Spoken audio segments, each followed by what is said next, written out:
Hi, this is Stephanie Miller from The Stephanie Miller Show. Please enjoy this exclusive clip from my show on Political Voices Network. The first time we have seen him in 7 years. Now, we talked about a lot of issues, including abortion, mass deportation, threats of political retribution against political opponents, and media outlets. We talked about that a good bit. Oh, please, how pathetic. And here is The View co-host Sonny Austin, who had to make a legal note correction about Trump's now former Attorney General pick, Matt Gaetz, after she trashed him. Sonny, you have a legal note. I do have a legal note. Thank you, Whoopi. Matt Gaetz has long denied all allegations, calling the claims, quote, invented, and saying in a statement to ABC News that this false smear following a 3-year criminal investigation should be viewed with great skepticism, that DOJ investigation was closed with no charges being brought.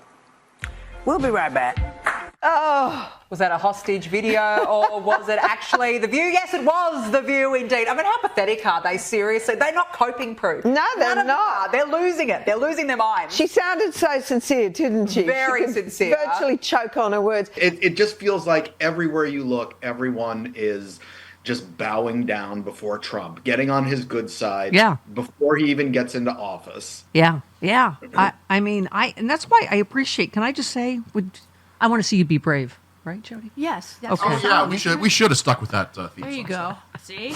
No, but David Jolly, give me cut 8. Thank you for saying this on MSNBC. Forgive me for saying that you can't go to Mar-a-Lago. Thank you. You can't do it. It's going to get me in trouble. You can't do that. You have to hold Donald Trump accountable for being wrong. You have to hold all of his allies accountable for being wrong. Even if that means you're in a losing environment and you're threatening your own liberty and your own security as an American. You either believe that Donald Trump and Trumpism is wrong and is a threat to American democracy, or you don't. That's the environment. It's hard. Yeah. To your note, I mean, your piece was great as usual. You just said since the reelection of Trump, it's natural Democrats engage in some self-reflection. Of course, it's not like Republicans did that after Trump lost in 2020 and then tried to overthrow the election. But, if you're a rational group of humans, you reassess after you lost, think about what you could do better. Perhaps you come up with some new ways to inspire voters. You said, you know what you don't do? You don't cry uncle for an extended period of time while punching yourself in the face repeatedly. You don't decide that the real solution to your failure is to move the needle, the 2% it might have taken to win, is to abandon your values and turn your back on the rhetoric you used throughout the campaign and about Trump and MAGA Republicans. You don't throw people and movements under the bus. You don't absolutely offer a helping hand in any words of encouragement or praise for a man you declared a fascist and a Nazi and a criminal and a rapist whose return to power would mark the end of American democracy and would plunge the world into chaos. And you say that's what a lot of, not just Democrats, but other, right, who's the latest? Yeah. Mark Zuckerberg, on and on, just kissing the ring. Yeah. I mean, I almost can understand the corporate people doing it because, they have to protect their billions. I kind of like the elegant way the president of Mexico told himself. Yeah. Oh, yeah. After you knew he was going to do this. The border's closed now. You're welcome. He's not even president. It's not because of Biden. It's the Biden administration that's been working with Mexico that the crossings are down. And working in partnership with Mexico, not threatening Mexico, and not actually openly contemplating how much can we invade Mexico. Yeah. Yeah. But I mean, she in record time. Doesn't it make you think if we had a badass woman of color president, wouldn't that be something? Mm-hmm. But she just as elegantly as, just the minute he put out his tweet, she's like, nope.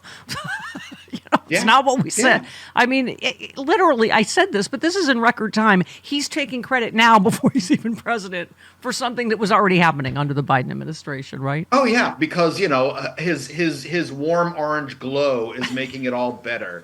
It's healing us like, ultraviolet rays on testicles.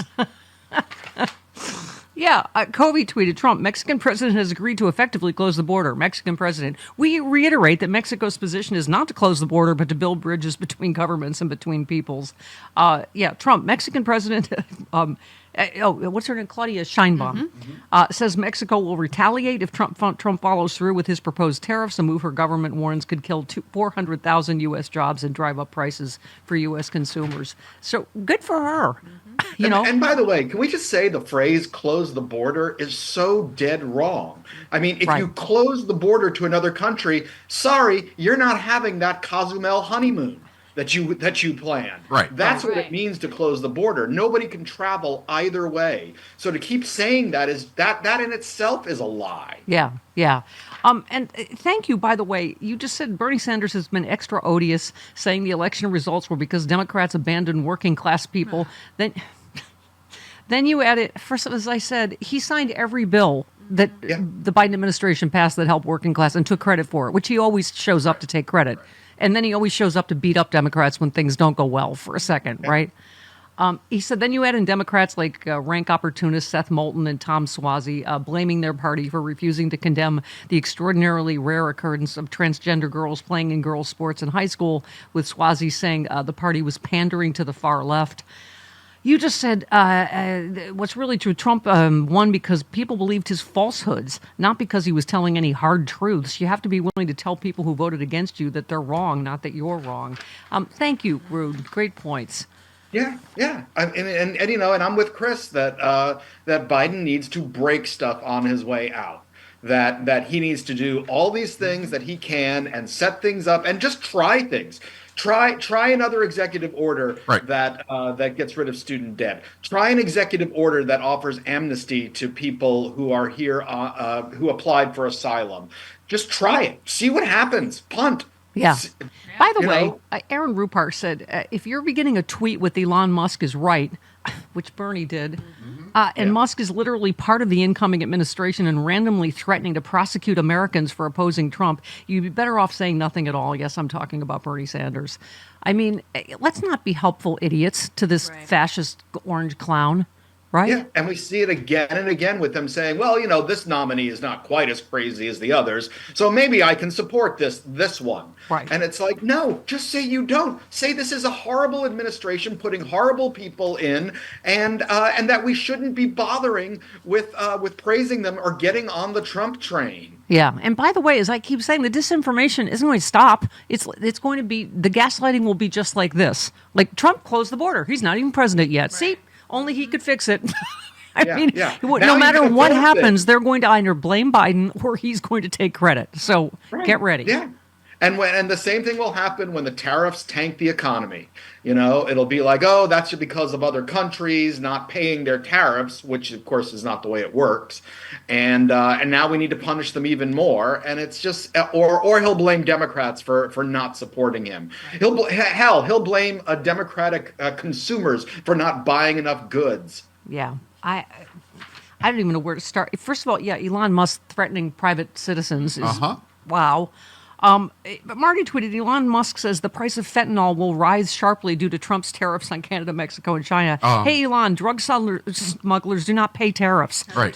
This will not affect the price of fentanyl at all. Why do you think what do you think the drug cartels will do? Declare their shipments of illegal drugs at customs and pay their tariff? Good Lord, we're in for a long 4 years.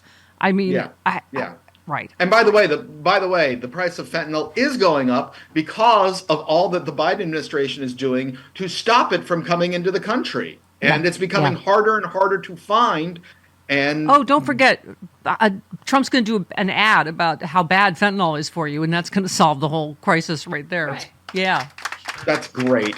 Since Just Say No, have we? That's a brilliant. Apparently, it's bad for you. Oh yeah. It's great. He'll get out there in front of his golden wall at Mar-a-Lago, wearing his tie that covers his penis, and just get out there with his two hands, going, "Don't do fentanyl.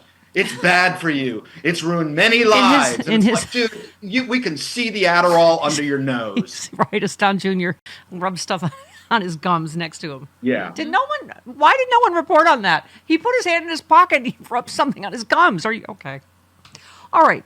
Yes. By the way, fun fact, Ken Delanian said the vast majority of fentanyl is smuggled into the U.S. by Americans at legal border crossings. How are Mexico and Canada supposed to stop that? Okay. Yeah, and I think Mexico should make a big deal about, hey, you know where most of the cartels get their guns from? Yeah. They get them from the United States because it's so freaking easy to get guns. Yeah. So, a lot of the violence down there is because of Americans and Americans buying the drugs. Yeah. But then when we get the big dumb ad about fentanyl's bad, it's so bad. People didn't know it's bad. But do you know nobody knows? Nobody knows. Yeah. Except Nobody knew it's bad for you. Did you know it's bad? Yeah, I can't wait until somebody that is, sitting in their living room in a shack watching the video on their phone as they're about to shoot up going, well, I won't do it now because President Trump said.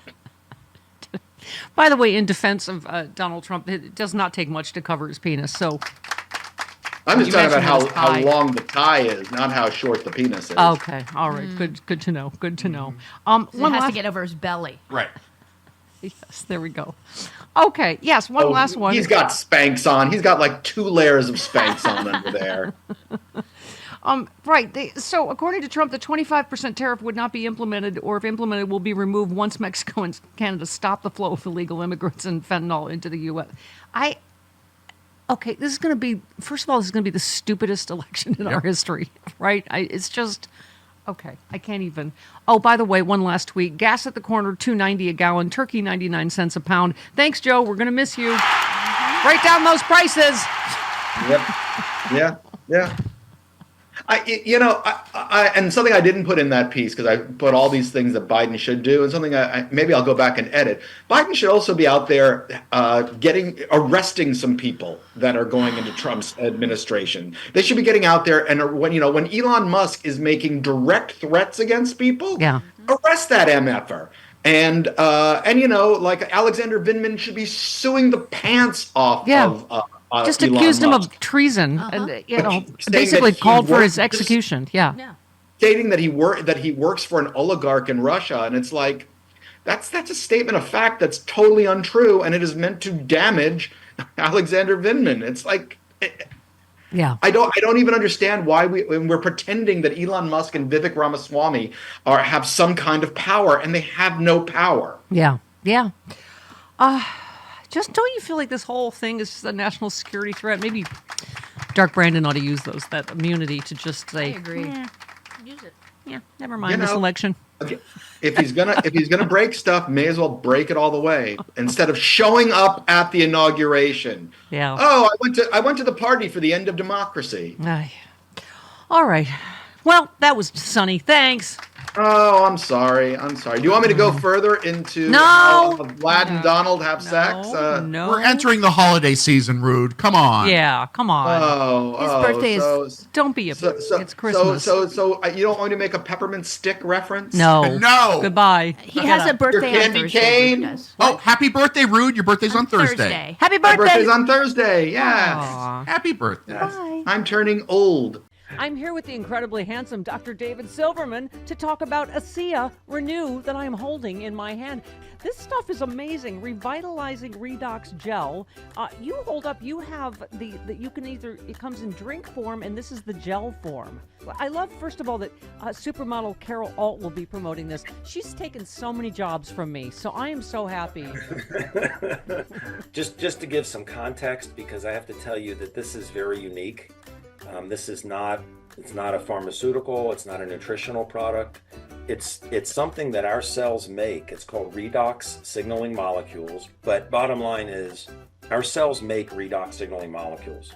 Your body makes it right now, but we all made more of it when we were younger. What's in this bottle is in you. It's in me, right? But I'll be 64 in 2 weeks, and I feel like I'm 30 years old. I've been drinking this for 13 years. Wow. Doc, what a thrill to meet you and to hear more about this, because, it's you just kind of go, oh, it works, but to hear about the why is fascinating to me.